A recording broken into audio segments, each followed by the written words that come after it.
संजय सिन्हा हमारे सहयोगी रांची से इस खबर पर हमारे साथ जुड़े हुए हैं। संजय, हालांकि कोई भी जेपीएससी की परीक्षा बिना विवादों में रहे नहीं आगे बढ़ पाई। छठी जेपीएससी सबसे ज्यादा विवादों में रही थी।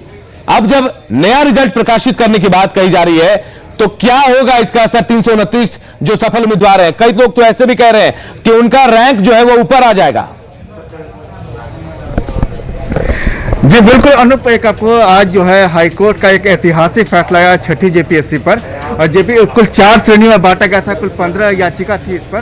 तो 4 श्रेणी में 3 याचिका को कोर्ट ने खारिज कर दिया, लेकिन चौथी याचिका जो मिनिमम अंक के आधार पर थी उसे कोर्ट ने सही माना। और सही मानते हुए जेपीएससी के पूरे रिजल्ट को रद्द कर दिया गया और 8 हफ्ते के भीतर मेरिट लिस्ट के आधार पर नया रिजल्ट प्रकाशित करने का जेपीएससी को निर्देश दिया गया है। हमारे साथ सीधे जो याचिकाकर्ता के वकील अमृतांश वत्स जी, हम उनसे बात करेंगे कि वकील साहब, एक जो ऐतिहासिक फैसला आया है, अब जो 329 जो अभ्यर्थी जो पूर्व में सफल चयनित थे, अब उनके भविष्य क्या होगा? अब कोर्ट के फैसले को कैसे देखा जाए?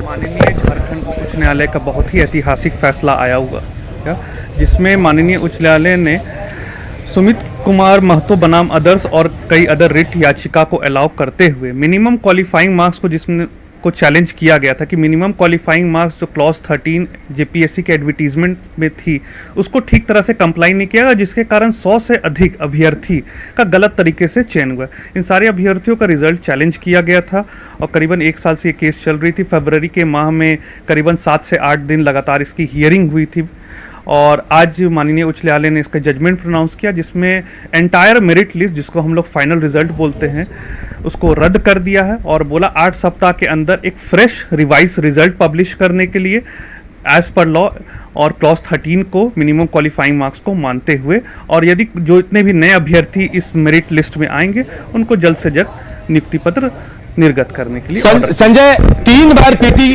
परीक्षा का परिणाम आया था छठी जेपीएससी को लेकर और सरकार की नीति पर भी सवाल उठ रहे थे। क्या उसको लेकर भी कोई आदेश जारी किया गया कोर्ट की तरफ से? क्योंकि जो 15 गुना होता है नियुक्ति, जितने नियुक्ति उससे 15 गुना पीटी का एग्जाम रिजल्ट आता है, लेकिन यहां तो कई गुना बढ़ गए। 5000 कुछ छात्रों का परिणाम निकला था, नीति बदलती है और 6000 से ज्यादा हो जाते हैं ये परिणाम।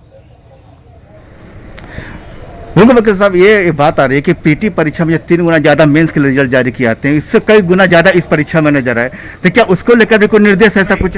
पीटी परीक्षा को जो लेकर रिजल्ट को जो रिट पिटीशन दायर की गई थी और चैलेंज की गई थी, उसे कोर्ट ने डिसमिस कर दिया। उसमें कोर्ट का बोलना है कि जेपीएससी ने सही प्रक्रिया अपनाया है।